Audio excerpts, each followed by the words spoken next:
continuing forward, committee members are Bishop Hewett, who originally represented the Diocese of Holy Cross and is now a diocesan bishop in the ACC. And of course, as all of you know, he's the author of The Day Spring from On High. If you haven't read it, you need to read it. Next is Father Matt Mirabile of the ACA, rector of Trinity Anglican in Rochester, New Hampshire, and canon missioner for the Diocese of the Northeast. Third is Father Mark Perkins. I don't see him here. Father Mark Perkins represents the APA. He was previously a curate here at St. Albans in Orlando. It is now the chaplain at St. Dunstan's Academy of Boarding School, getting started in rural Virginia. And finally, I'm Joel West. I'm a layman at St. Matthew's in Newport Beach, California with Bishop Scarlett, and a professor at Hildegard College, which is a new Christian school that's being started nearby. So just kind of heads up on the rest of the week. Tomorrow we have Bishop Hewett talking about why and how he has worked with churches to evangelize and engage their surrounding community. This is the process of putting the church's mission front and center, which he calls kingdom thinking, and he'll be talking about that tomorrow. And on Thursday, we'll be hearing the insights of Bishop Chandler Jones and Father Gwen Spencers about the steps they've been taking to strengthen the clergy discernment and formation processes in the Diocese of the Eastern United States. Okay, and then just to introduce what we're going to be having today. Our focus today is on improving the spiritual health of our continuing parishes, and we have 5 speakers. Bishop Chad will start with his vision of the why and how we get such healthy parishes. I will come back and summarize the renewal concerns that many of you expressed based on a survey we did on the Continuing Forward website. Bishop Hewett will be talking about his efforts to promote unity both within the G3 and between the G3 and other Anglican jurisdictions. Bishop Stephen Scarlett will talk about the result of his remnant mission renewal ministry that he's developed over the past decade in the Diocese of the Holy Trinity. Father Matt will discuss PRIME, Parish Renewal Investment Mission and Evangelism, a spiritual development initiative he's launched in the Diocese of the Northeast. And finally, I'll talk about Continuing Forward's plans over the next 12 months to roll out the initial phase of a program supporting church planters. So after the speakers are done, we are going to end on time. You'll have at least 15 minutes in this room to meet with the speakers before the evening prayer starts at 5:15. So I encourage you to come up and follow up and get to know any or all of our speakers. Finally, if there's a unifying theme for this week's sessions, it's that we can't do the same things as the past 20 years and expect a different result. Instead, we need healthy churches that focus on living out what the church has always been called to do, strengthening existing members and calling new members. We hope these workshops will give you some ideas on where to start. Thank you.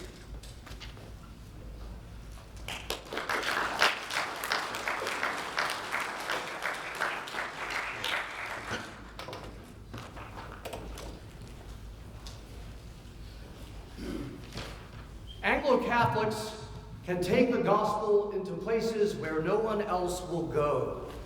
This has always been our vocation.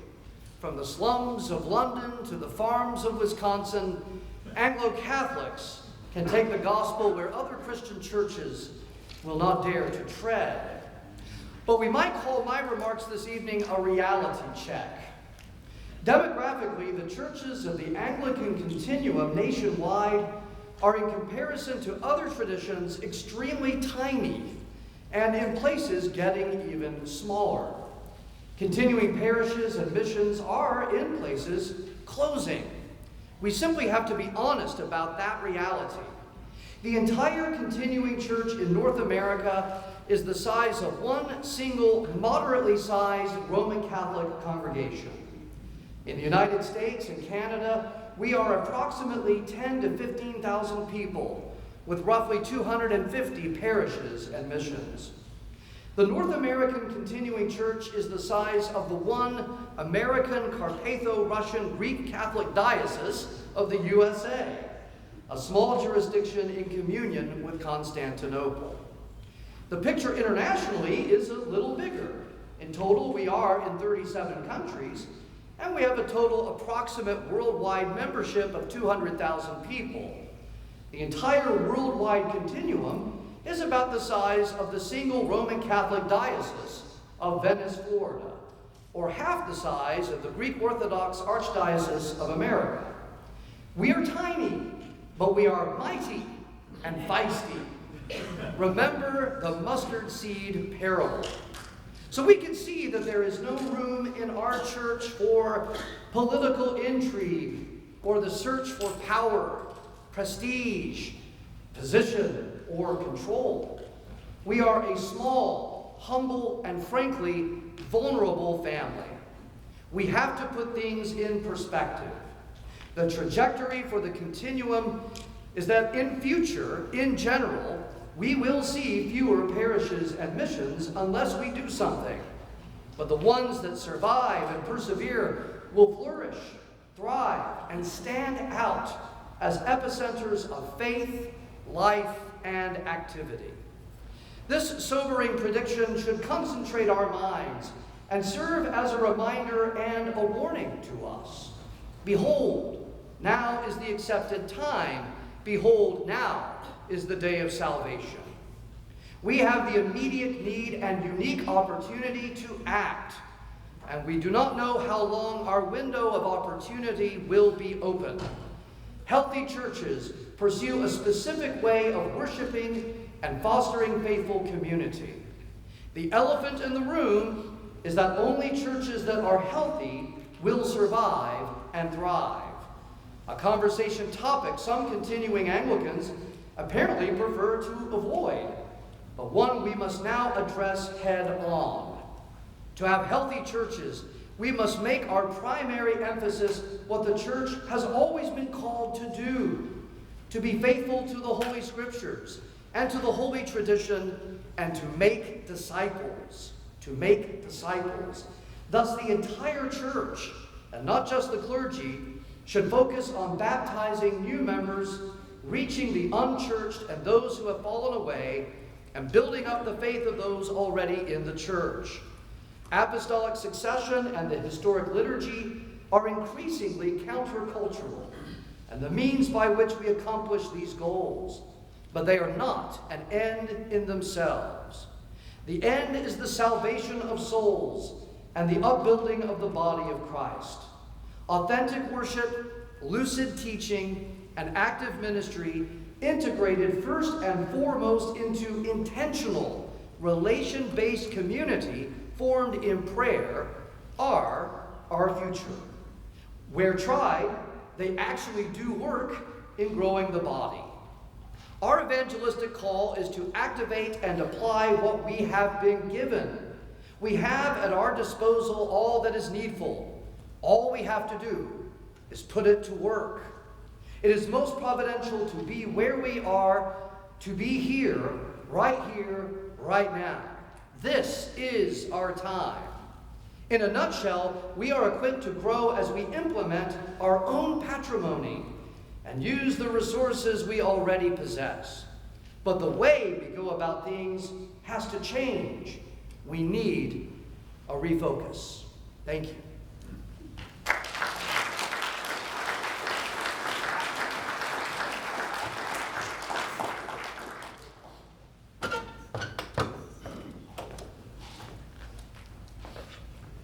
Thank you, Bishop Chad. Continuing forward, issued a survey to our regular website readers and posted it on Facebook this month. In the interest of time, I wanted to call out those questions where there was strongest agreement among our respondents. From each of the major areas of the survey, I'll list those questions where people had the most consistent responses in order of most consistent to least consistent. So the first category of questions was, what are your hopes for the G3 provinces? 3 questions had a clear majority saying strongly agree. Consolidating the G3 to become G1 was the strongest agreement of any question on the survey. 2/3 of our respondents either agreed or strongly agreed on cooperating with other continuing provinces, cooperating with other traditional Anglicans, and stronger diocesan identity and cooperation. Next, there were questions about what do you think about your current parish's health. This was a 4-point scale, and the majority said their Sunday Mass was going great. However, almost half did not have either a preschool or nursery program, and 2/3 either said they had no program or it needed lots of help. It was slightly better for children's ministry, but a majority again said they had no program or it needed lots of help. So clearly this is an issue going forward. Then finally we had 2 groups of questions on training or would you like educational resources. For church renewal, 3 questions had a majority of respondents say they were very interested.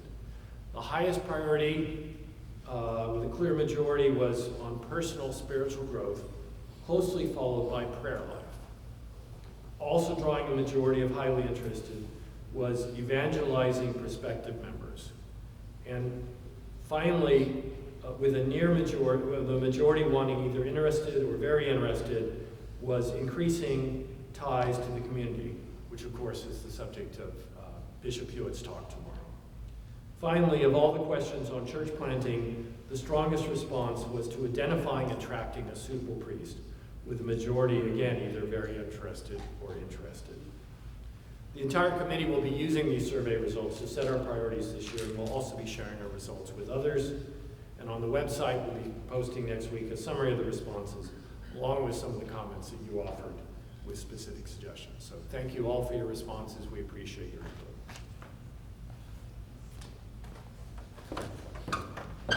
Next up, we have Bishop Hewett talking about his efforts to build unity in the G-3.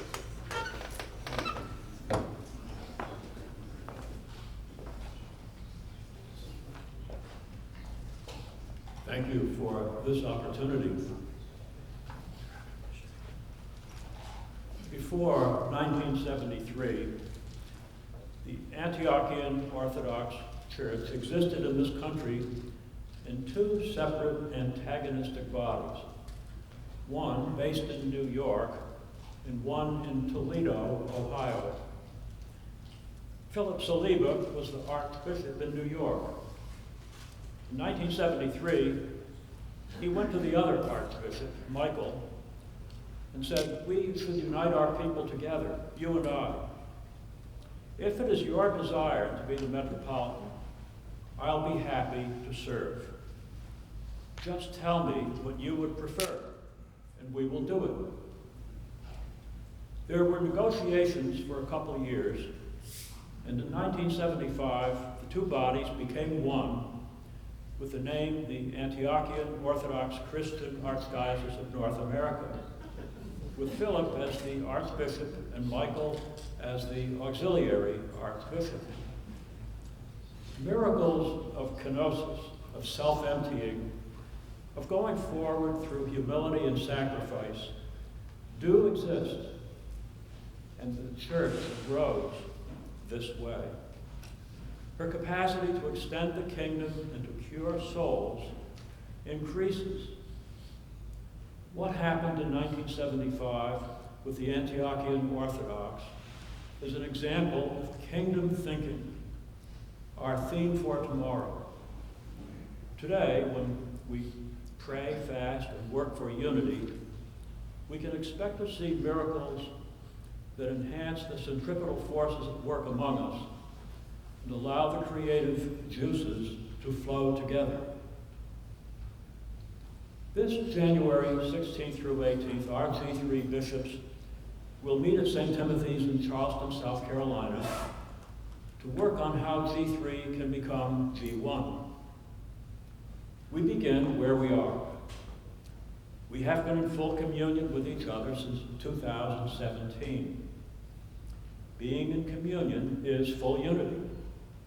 The marriage is a done deal.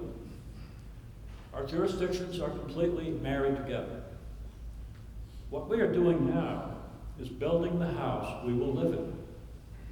The foundations are down and the walls are being framed. We're not yet doing countertops and carpets. The foundation is laid. We are working on the layout for the walls. The house is being designed to add new wings to it as other jurisdictions decide to join. Of course, we want our Lord to design the whole thing such that the layout accords with His specifications.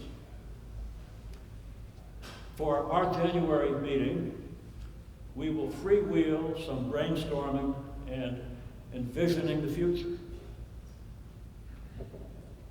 soaking our deliberations in prayer and fasting as a way to proceed.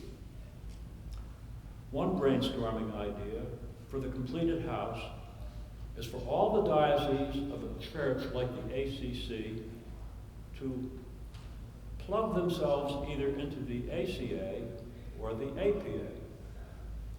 The ACC then becomes the overarching church with 2 provinces in it. More provinces can be added. Or the ACA and APA could join first and be the one province in the structure. The province of Christ the King will be free to plug in. Others are lining up and looking at the possibility of going forward with us. Each of the provinces can stay the way they are, or, over time, make whatever adjustments they deem appropriate. Over time, parishes are free to realign geographically if they so desire. This plan is analogous to the way the Church of England is set up, with 2 provinces, Canterbury and York, and a church called the Church of England. The overseas work of ACC and ACA can be sorted out and coordinated, all perhaps under the banner of the traditional Anglican communion. Some regions of the country are already nearly unified geographically under one bishop. Most of the Northeast is with the ACA. The APA has the franchise on Western North Carolina and other regions. The ACC predominates in South Carolina. The Northwest is nearly all PCK. We take those regions that are already nearly unified and use them as staging areas. The groundwork for more geographic dioceses has been prepared for some years now by regional clericuses, which have been held in Colorado Springs, metropolitan Philadelphia, Marshall, Virginia, 50 miles west of Washington, D.C., Columbia, South Carolina, and next month in Southern Pines, North Carolina, south of Raleigh. In each clericus, we invite all the clergy of our persuasion within a radius of 100 miles to a mass or a lunch with 3 agenda items: getting to know one another, getting on one another's calendars, and show and tell. This is what the Lord is doing in our neck of the woods. It is only a matter of time before 2 states stage a race to see which one could become the first state diocese. Each parish will leave whatever diocese it is in now and plan with the other parishes to become a new diocese. I talked this up in Alabama and South Carolina. When 15 or more parishes can gather for a synod of their own making, they proclaim to the world that they are constituted now as a new diocese, applying for membership in the G1. In 2004, we set up the Anglican Fellowship of the Delaware Valley, everything within Philadelphia magnetic field. Currently with parishes in the ACC, the APA, the ACA, and the REC. We have done many things together with evensongs, retreats, lectures, and clericuses. Someday the parishes in the Anglican Fellowship of the Delaware Valley can leave their present jurisdictions and form the Anglican Diocese of the Delaware Valley. We are now seeing more interactions with the province of Christ the King, the PCK. Last March, Canon Stephen Dart, rector of Christ Church in Carefree, Arizona, in the province, conducted a brilliant Lenten retreat for the G3 clergy of the Southeast. A number of us attended the funeral of the late beloved Archbishop of the province of Christ the King, John Needham, at his cathedral in Raleigh, North Carolina. A parish plant north of Denver, Colorado, led by Father Dan Kanda in the PCK, has had the collaboration of the ACC. And if he turns his attention eastward to Aurora, he will have the collaboration of the Diocese of the Holy Cross. The new Archbishop of the PCK, Blair Schultz, is an old friend from the days his parish in Bolingbroke, Illinois, was founded. Today we have apologies from Bishop Ben Jones in Raleigh, who planned to be with us, but has had to help his wife Beth through a severe back injury. Please remember Beth in your prayers for healing, and for Bishop Ben for stamina. Today from the PCK, we have with us Father Mark Brown from St. Charles the Martyr in Huntsville, Alabama, Deacon Stephen Holly at St. Mary's Winter Haven, Florida, and Deacon Darius Gafsatura from Christ Church, Carefree, Arizona. Deacon Stephen is helping in an ACC parish, and so too has Bishop Ben ministered in an ACC parish. There are now many examples of clergy serving across jurisdictional lines. That's one way to help build the house we are planning to live in. Think, speak, and act as though it is already one. That's already a unified structure on one foundation. Our young people are free to attend summer youth camps and St. Michael's conferences run by jurisdictions other than their own. Our youth grow up as Anglicans who are content in one jurisdiction as in another. So too with our younger clergy who are not carrying baggage from the old days of competitive relationships. They are free to play the field, and with social media, they do think, speak, and act as though the house was already built. The growing number of schools and academies that our priests are now founding have a unifying effect because their graduates will think, speak, and act as though their church's structure is already in place. Our ecumenical dialogues have a unifying effect on us, especially with the Polish National Catholic Church. Is it possible that their union of Scranton could in the end be an umbrella for traditional Orthodox Catholics who uphold the consensus of the undivided church of the first millennium? We now have an invitation to official dialogue with the Orthodox Church in America, and soon with the Lutheran Church Missouri Synod. Someday, when our structural institutional elements are in place, we should consider running it all from the nation's capital.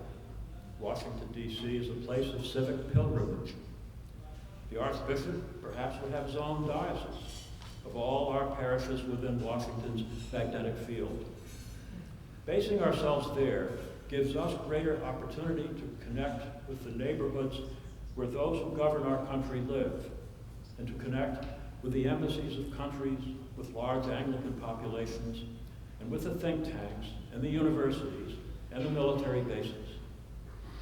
Having a headquarters in Washington is like Peter the Great opening up St. Petersburg as a window on the West. We have more of a listening post in the nation's capital and are more visible in it with greater impact on it. In the neighborhoods, universities, embassies, think tanks, and military bases. There is an outstanding ministry now taking place in and around Washington, D.C., with a PCK parish in Georgetown and an ACC parish in Alexandria. They could become like two electrodes on a spark plug, and a plan to run the whole show from D.C. is like putting a turbocharger on what is there now. If we build the house we are to live in, we plan prayerfully and work with all the skill God has given us. We have a window of opportunity, as Bishop Chad has said, for the construction in hand.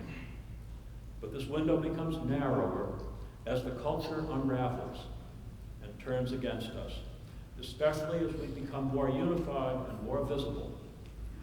We do not know how much time we have to move about freely and to speak openly without penalty. We do not know how long our financial system will last. So we must look at the very real possibility that we do not have time on our side. We should go forward both prayerfully and with a sense of urgency, like Israel eating the first Passover meal, prepared according to God's instructions and in haste and in full awareness that God favors the bold.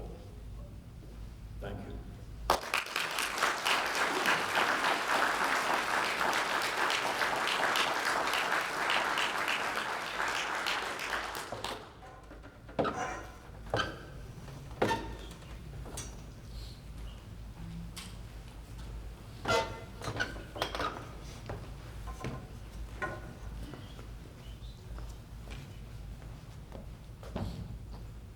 Hello to all. I'm going to say a few things about an approach to mission that we call the remnant approach, and it's something that we've developed over the last decade, and it's really born of our experience that many of the people we'd sent out in mission didn't fare very well, and the conclusion was that we were suffering from a lack of spiritual formation and a spiritual immaturity.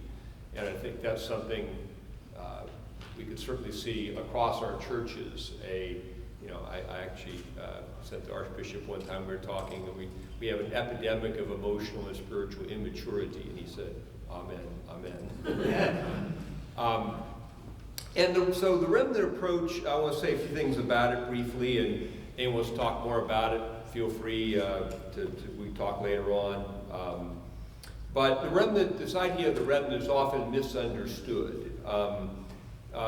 It's not, the remnant approach is not any small group of angry people who are mad at the world. That's not the remnant. The remnant approach focuses on the ascetical spiritual formation of the most committed people in a parish. The origin for this framework is Martin Thornton in his book, Pastoral Theology Reorientation. He opined that a rector should spend most of his time working with the most committed people as opposed to spending most of his time marketing to those who aren't there to get them to try to come. And the idea of the formation of the most committed is that they have a leavening influence, a vicarious influence on the rest of the parish, and an attractive influence to those around, because a formed people, the people whose lives are being changed by their prayer, they are attractive in the fullest sense of that word. To enter into the remnant approach, you need a program of spiritual formation. It doesn't just happen because you tell your committed people to keep coming to church on Sunday and it's going to happen. And so there's a necessity for us to adopt a remnant approach to develop a program of spiritual formation into which you invite people. Our program of formation is by invitation only. I've never once put out a public announcement of this program, either at St. Matthew's Church or in our diocese. I've announced it, I've talked about it in synods, but it's always my personal invitation. I'd like you to join this program. The formation is not primarily or solely teaching. It's not merely cognitive. It is spiritual formation in the life of prayer, in spiritual disciplines, and it is about being formed as a community together. We do a lot of sharing life stories in our program. People tell their stories. We get to know each other. That's something we realized in our churches. People are often together for a long time in churches, and they know certain things about each other, but they don't really know each other very well. And so that's an important part of it. The remnant approach requires commitment over time. If you want some, 5 easy things to do to turn your church around, get twice as many people that come by next spring, this isn't the way to do it. We've been engaged in the remnant approach now for a decade, and it's slowly and consistently borne fruit in our I started just inviting the first year a group of people to spend a year with me in this class. And we're starting our 9th year now, and our overall program, we have about 150 or 60 people in it. After the first year, it goes to a second year, third year, and we end up in our thing we call the Order of the Holy Trinity, which now has 60 members in it. And this year, we've kind of reached out beyond, first off our parish, now we do the Diocese of the Holy Trinity. And this year we have an East Coast version of it with people around the country participating in an online version of our program. Again, if you're interested in this, talk to me about it, because I'm not going to put an advertisement out. We ask if people are interested, we ask people to talk, and then we cultivate that interest by personal conversation. A thing to highlight for those who are interested, last year at this time we had a retreat in Lake Dallas, Texas that focused on these themes. Bishop Hewett was there, Bishop Chad was there, many of you were here, Joel was there. And we plan to have one next year at this time as well at the same location. It's a very conducive to what we're doing. It's a Jesuit retreat center in Lake Dallas. So if you're interested in that, talk to us about it. Again, we're not going to publish it.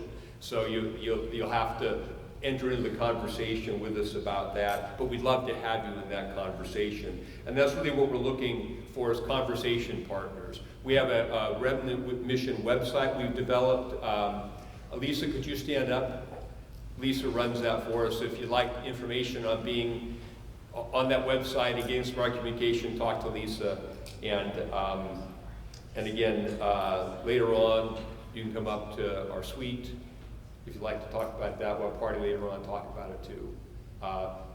Maybe a way to close out is a really important part of evangelism in our time is the social dimension of it. Is that in the old way that Episcopalians and Anglicans did evangelism, you advertised to get people to come to your church on Sunday. But the world of evangelism we're entering into now begins with relationships and social spaces, and that's new. And so that's why, I'll close with a story that was Bishop Grendorf. I got a chance to talk to at a clergy conference maybe 10 years ago. I remember went through sort of an afternoon of sort of dry talks, but he had a big party in the suite later on. And we were all just chatting, having a great time. And I quieted everyone down and I said, can you invite your friends to come to this? The obvious answer is yes. But can you invite your friends to come to that sort of boring thing you had that afternoon where you have this conference, this and this? Not so much. And this is what we want to think about is, and the connection to the remnant is, the vibrant social life, loving to be together, enjoying our lives together, is the fruit of our prayer. And people see how they love each other, as St. John was reported to have said. So if that's not happening in your church, it starts with the formation of a remnant that prays together, enjoys life together. That spreads out, and it naturally attracts people into it.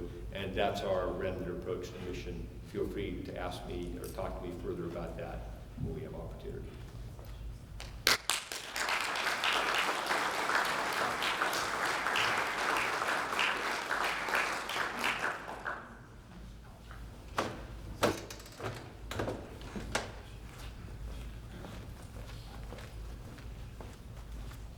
How neat. Great to see everybody. I literally got off the plane, which was a little bit late, and parked my car and ran in at 4 o'clock or 5 after. So sometimes you wish you have a little bit more time to prepare things, but that doesn't always work like that. Anyway, I've been planting churches since the mid-90s. I was with another jurisdiction at that point, and have gone through all of the cycles from beating the ground and knocking on doors to getting people in your church, to having everything collapse, to not feeling supported, to having no support, etc., etc. And so what that's done is that it's made me really passionate about church planting and supporting missions. Because I know for a fact that there are many of the missions that are out there that are struggling for years and years and years. I know what it feels like when you've got, 15 people or 30 people in your parish, and you're doing that year after year after year after year after year, 6 years later, 7 years later, and people are burning out, right? So this is why this is kind of a passion of mine, and why, I remember when we originally started talking about continuing forward. I think I upset a couple of people because I was ringing the bell really hard. I feel like, the way you started your message, Bishop, because, I've been ringing that bell about some of the critical issues. And anyway, so I'm very glad and happy that Bishop Hendy made me canon missioner for the Diocese of the Northeast. And so where that started was a standing committee subgroup. We met for our regular standing committee meetings, and we were going through what we typically go through, which is what is the status of the parishes. And of course, even though it's one of the strongest or the strongest diocese in the ACA, the fact is there's still some decline.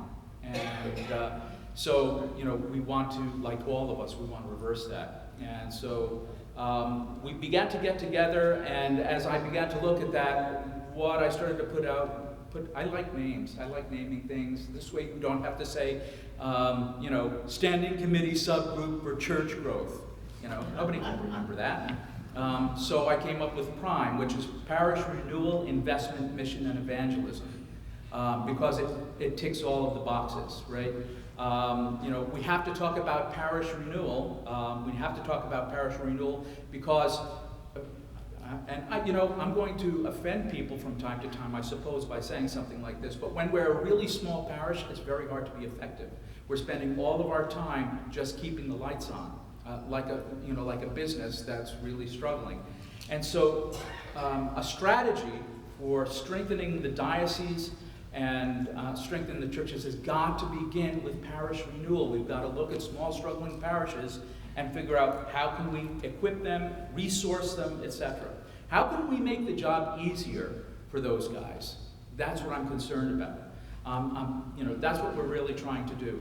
And of course, that also includes mission and evangelism, and I include both of those things. There's got to be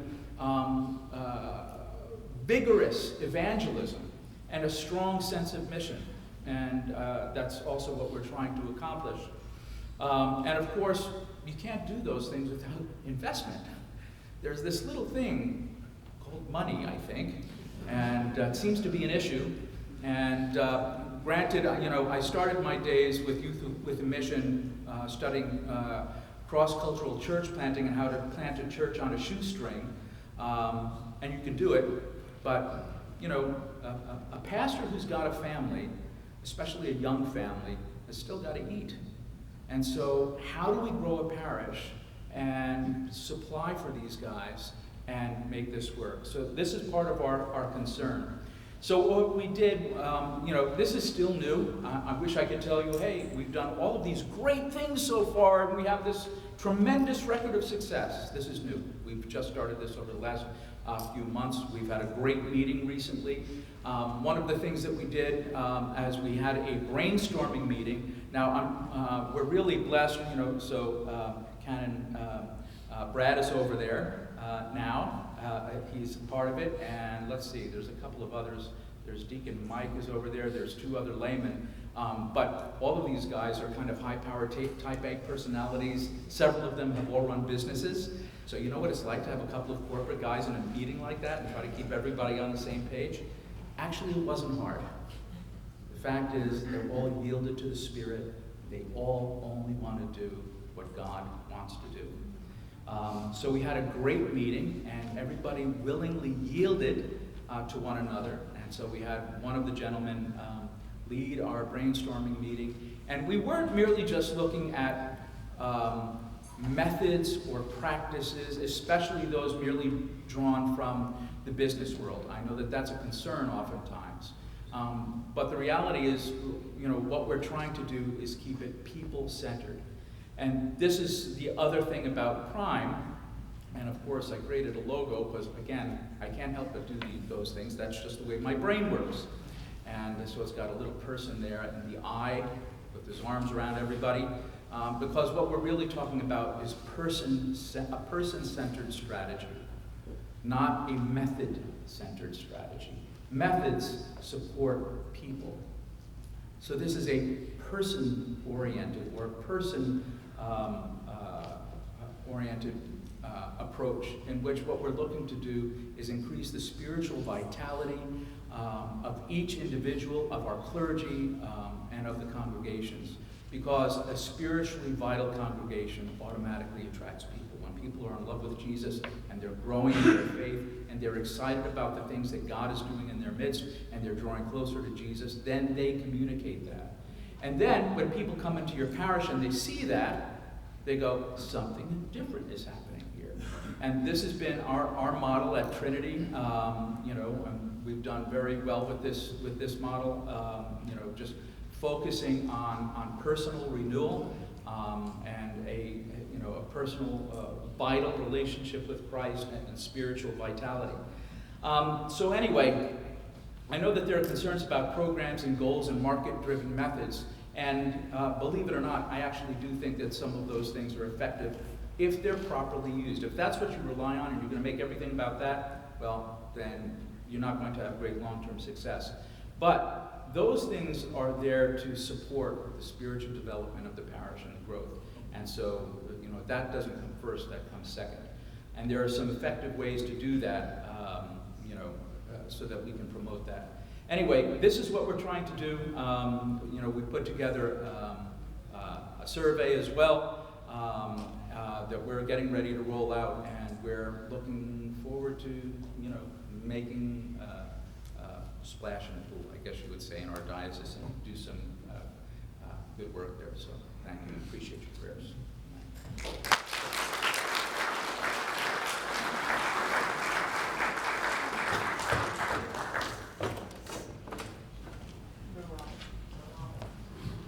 We're running a little behind schedule, but finally I'd like to talk about what continuing forward is hoping to do about church planting. In 2023, we're a long way from the nationwide church that was envisioned back in 1977 at the Congress of St. Louis. As other churches continue to drift away from any scriptural foundation, many Americans still need the gospel and historic faith that we have to offer, as Bishop Chad reminded us at the very beginning. However, no one's going to drive 200 miles to a church, and few will drive 40, so the continuing movement must create churches to minister to more Americans where they live. During these same decades, evangelicals have been working out many details of the church planting process. Other Anglicans have also worked on church planting, including the ACNA and the REC. We can and should learn from what they have done and not reinvent the wheel. I believe these processes can be boiled down to 5 different elements. First is vision. It's essential for our continuing church leadership to explain why church planting is important and how it fits into our overall goals. Second is sponsoring missions. In most cases, healthy churches are planted by other healthy churches in cooperation with their diocese. Third is training.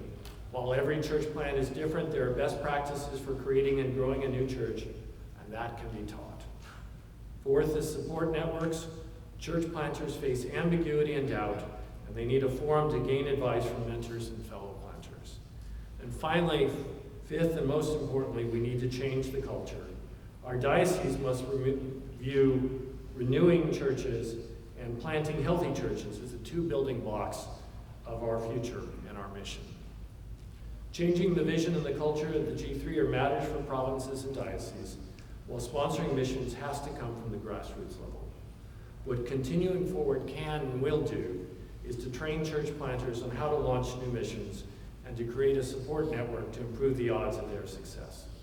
Stay tuned on our website and our email list for more details. Thank you.